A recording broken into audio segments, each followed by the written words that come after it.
Hey friends, welcome back to Mom Empowered. This episode today is going to be all about me inviting you to step into the light and own your story, own your pain, own your experiences, your healing, your life lessons. And the reason why I want to dive into this today is because I know some of you listening today are still hiding. You are playing small. You are discounting the power of your life experiences and just sitting on this gold mine of stories and lessons and truths that other people are dying to hear. Or maybe you're still in the middle of navigating your pain and you're not even allowing yourself to take the first step of acknowledging and doing something about it. You have maybe fallen into this trap of wanting to look like you have it all together and like you've never struggled, you've never been through something, because that's what we've been trained to do in our society, right? And to our more primal, survival focused parts of our brain, going against this and actually saying something heavy or big or a little taboo, almost it feels like a physical threat. Like if you were to truly own every part of who you are and where you are and what you've been through or what you're going through now, you will somehow lose out on the acceptance and sense of belonging that we instinctively crave. But I'm here to tell you that one, this risk seems so much bigger and scarier in our heads than it actually is. And two, I believe that the greater risk, the one we don't talk about enough, is what happens when you never let yourself be fully known or fully heard or fully honest about your story. The truth is, playing small and hiding our pain, and especially staying stuck in our pain, cost us way more than vulnerability ever could. It costs us our peace from constantly pretending. It costs us true community and intimacy in our relationship because we're not actually letting people know the real us. It costs us our purpose because we never get to see how God could actually use the hardest parts of our story. And it can just also create a life for ourselves where we end up living with this constant fear in the background. What if people really knew? What if they knew how close we were to getting a divorce? Or what if they knew about that bankruptcy we went through when my business failed? Or what if I get found out that I had that emotional affair or that I battled that eating disorder for years? And this fear just eats at you day after day after day, just quietly stealing your freedom. Now, listen, I don't know what is going to come up for you as you're listening to this episode. And I know I'm already hitting you with some heavy thoughts, but I do know one thing, and it's that this is your one life here on earth. You don't get a do-over. You don't. You don't get another chance to show up fully as the woman you were created to be.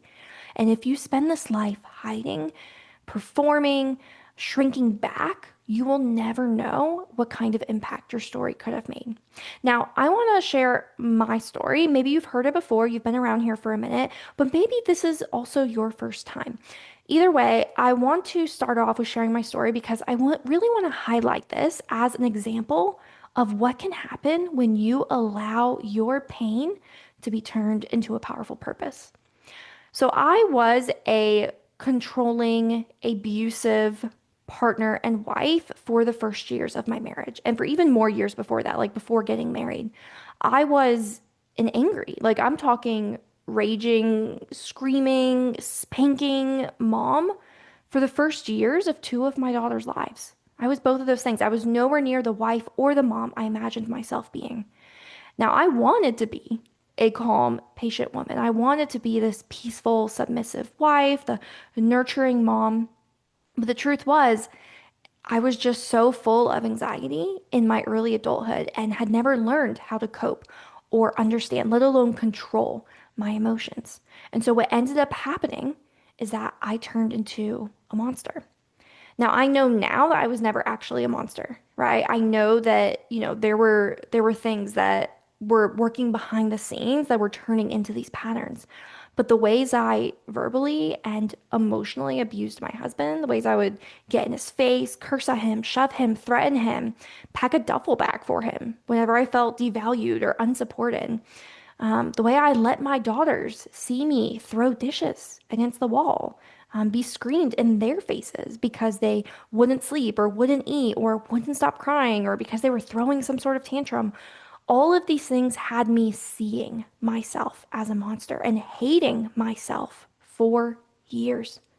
I truly thought during that time my family would be better off without me. Because as much as I wanted to change and be a better person, I just didn't know how to get my anger under control. I didn't know how to be normal and how to give my kids the mom they deserved. Now, that is a big, heavy part of my story. And I do have sorrow when I look back on that part of my story, but not just because of where I was and for the ways I struggled and for how those struggles came out, but also because I remember how I walked through that time alone. For the longest time, nobody knew. Nobody knew. I looked totally fine on the outside. We went to church every Sunday. I was in the Bible studies, the mom groups. I posted all these cute photos of our little family online.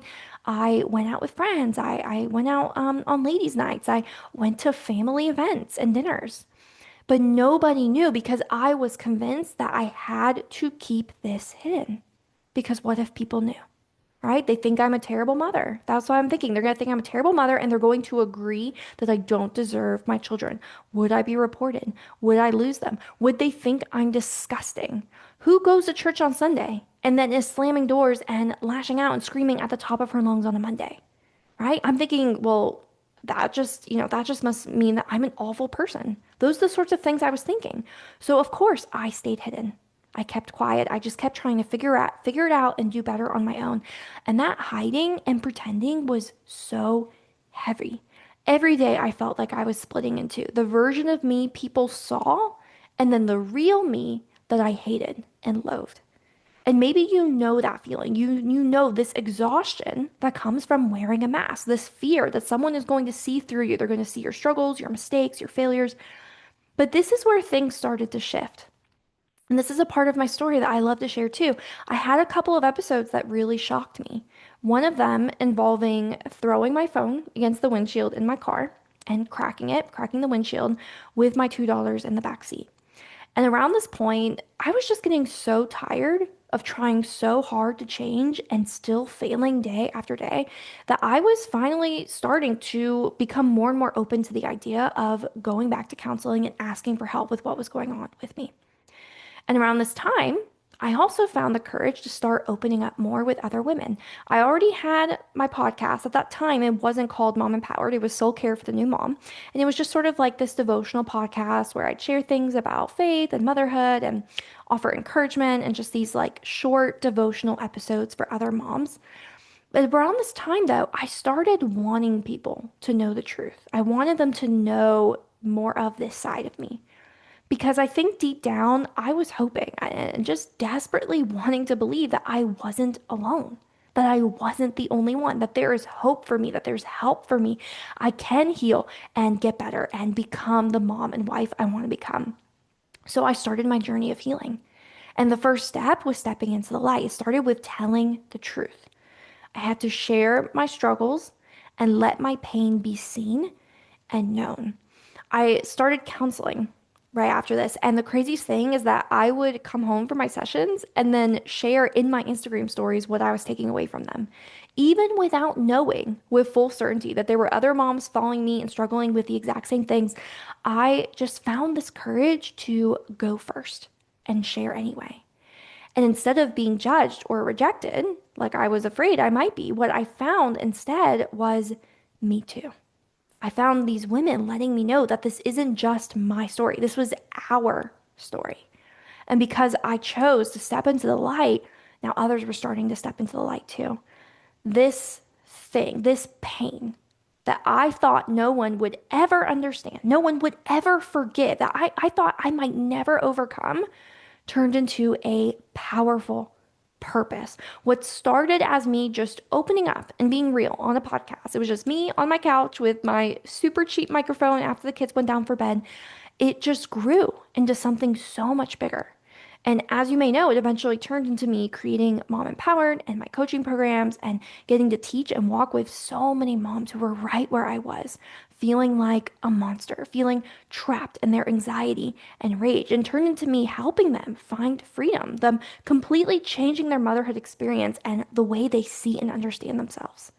And I look back and think all the time how none of it would have happened if I hadn't stopped hiding. If I didn't fight for my healing and then allow my story to then be used for the healing of others. Turning pain into purpose is now one of my favorite things in the world. I might not share the full details of every experience or struggle I walk through right away, but eventually I will find a way to encourage and empower women from it. Now, if you're tracking with me so far and you're even thinking to yourself about your own pain, your own struggles, whether past or present, I want to offer you two things. It's two next steps you can take if you want to someday see your pain turn into a purpose, because it can. It can be turned into purpose.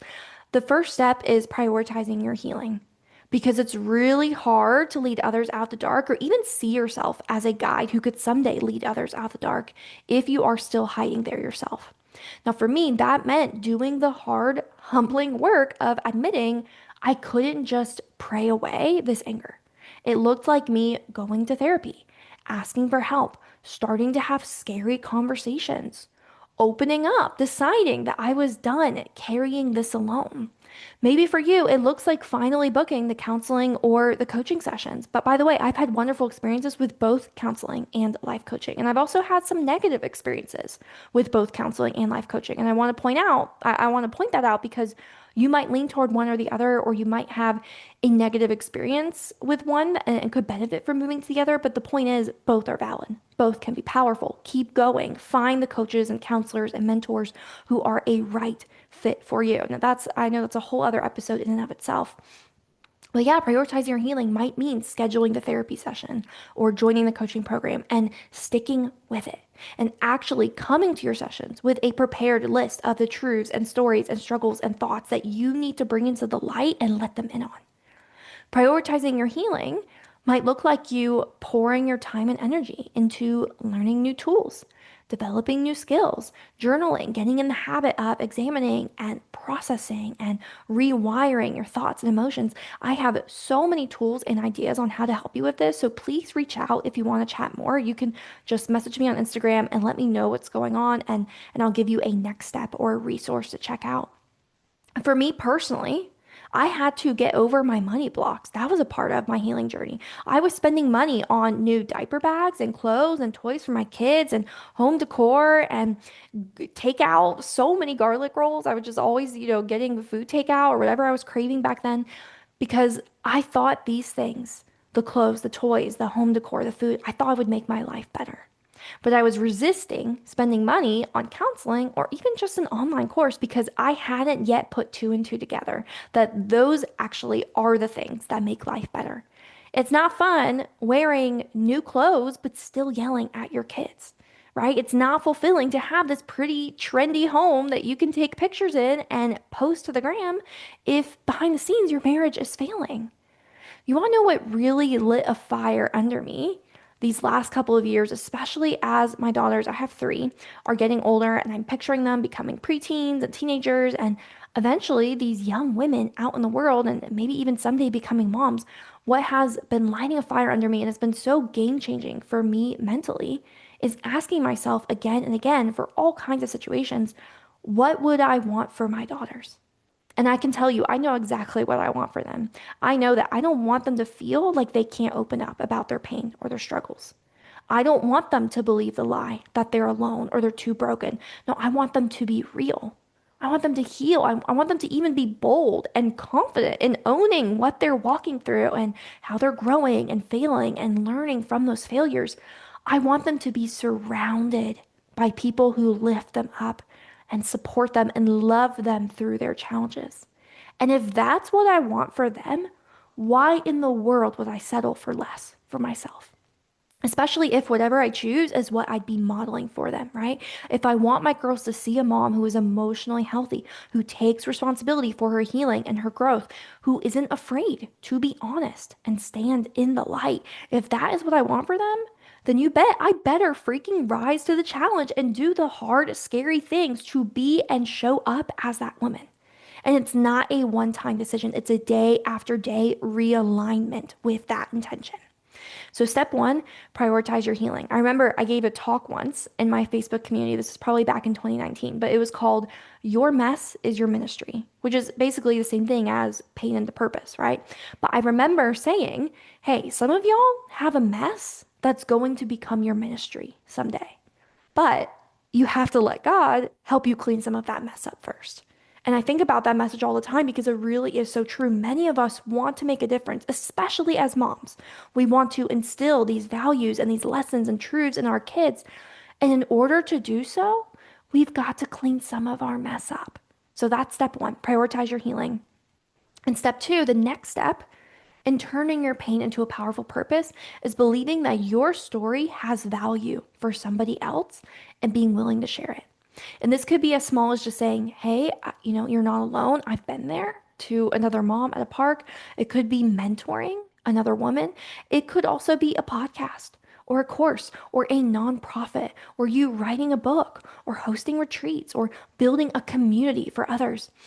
I want you to think about how many times someone else's honesty gave you hope. Right now might be even one of those times. Right now, a podcast, a book, a testimony, a coffee with a friend.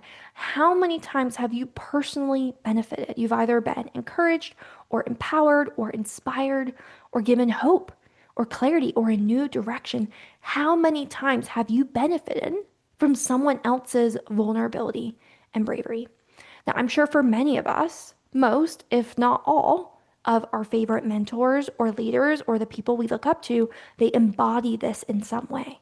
They've taken their darkest valleys or failures or mistakes and turned them into something greater. Now, I want to drop this nugget for you. It might not fully land for you right now, but I hope it can plant the seed. And it's that for somebody else, you are meant to be that mentor.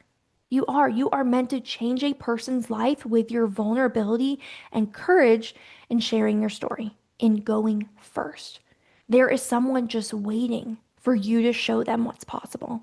And I'll tell you what, you might be in the messy middle right now. The story you're meant to share might still be written, it's still being written. But I don't think that this means you can't start shoring up those lessons right now. Because someday these thoughts you're thinking, these things you're learning, the experiences you're growing through, this healing you're prioritizing can be medicine for someone else's hurting soul. Believing your story has value and then sharing it with others is scary. But if you could just see the tears in another woman's eyes, feel their hug, hear their words, thank you. I'm right there too. I'm right where you were. I really needed that today. Thank you. I'm telling you, it is a feeling unlike any other.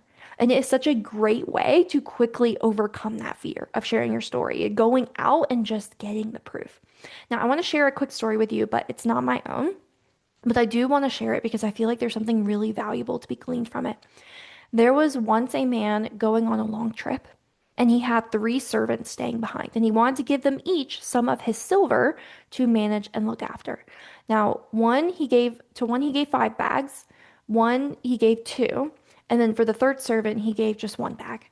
And the reason he gave them different amounts is because he divided them up according to their abilities. And I'll bring up why this matters in just a minute. But the servant who was given 5 bags of silver ended up investing that silver, and he earned 5 more from that investment. He basically multiplied what he was given. The second servant, who just had 2 bags, did the same exact thing. He invested it, and then it produced 2 more. But the servant who only had 1 bag didn't put that bag of silver to work. He didn't invest it. Instead, he hid it in a hole because he was scared that he would lose it. And then the master eventually came home. And once he came home, he called all three servants to stand in front of him and give an account of what they did with the silver he gave them. The first two shared their report of how they had taken his silver, they had multiplied it. And interestingly enough, he had the same response for the both of them. One produced 5, the other just produced 2. But that didn't matter to him. What mattered is just that they did something with it. They did the best and the most that they could. So he said to both of them, "Well done, my good and faithful servants. You have been faithful in handling this small amount. So now I can give you even more responsibilities. I know I can trust you now. I have bigger plans for you now. Let's celebrate." But then it came time for the third servant to give his report. And he said, "I was afraid I would lose your money. So I actually hid it in the ground. Here, you can have it back." And at this point, the master became angry. And he said, "Why didn't you make use of what I gave you? Why didn't you do more? You could have done more and produced more from it." So he took that money from the servant and gave it to another servant. And after this, he said to all of them, "When you use what you are given and use it wisely, you will be given even more. Not just more responsibility, but more authority, more power, more resources, more gifts. Before whoever doesn't use what they are given, who just does nothing out of fear, even the little bit that they have will eventually be taken away." And I want to share this story not to scare you or shame you, but just to reference back to something I said in the beginning about how this is your one life here on earth. And you have a chance while you're here to make a difference, to use what you were given. And I don't just mean the good things, but I also mean the hardships and the challenges and experiences that God may want to use for a powerful purpose. This life is your one chance to rise to that calling. And I don't know about you, but I do want to reach the end and hear those words, "Well done, good and faithful servant." I want to be able to experience and receive the reward of not letting my pain go wasted when it is meant to help somebody else. When you bury your story, you will never know just how much healing and joy and freedom it can produce for someone else. What if you didn't go through that divorce or that bankruptcy or that accident or that miscarriage or that rage and anxiety or that loneliness or that season of depression or that business failure? What if you didn't go through that just for you? I'm not saying that all pain has to have this far reaching impact attached to it or that it's only worth something if it's used to help others. But what I am saying is that there is a chance you are meant to touch somebody's life. And again, it could just be a friend or women in your community who are needing to know they're not alone. It could be your daughters coming up behind you who may one day walk through a similar struggle or pain as your own. It could be women halfway around the world who will one day hear you speak to them from a stage or a video or a book who are needing your truth and your encouragement and example. But if you bury what you've been given, if you never even try putting it to work, you will never know the kind of impact your story could have made and just how much your own life could have changed as a result. My life is forever changed because of those scary decisions to step into the light. And I'm still just getting started. And I believe yours can change too. So don't hide. Don't discount yourself just because you might be in the messy middle or because you're afraid no one will understand or you're thinking no one else needs to hear this. You are discounting your story. And I promise we as humans are not as different from one another as we think. We need each other to find hope, to be encouraged, to be inspired, to see what's possible, to go after what's possible. You have a story, my friend. You have a pain with a powerful purpose. So go after it. All right, friend, if this episode spoke to you, I would love to know. So please reach out. You can just shoot me a DM on Instagram at Jessie Redia. But I would just love to hear what resonated. What hit home? How are you going to step into the light? Or how are you already turning your pain into purpose? I would just love to know. I would love to connect. I am cheering you on. We are in this together, and I believe we're just getting started. All right, friends, until next time.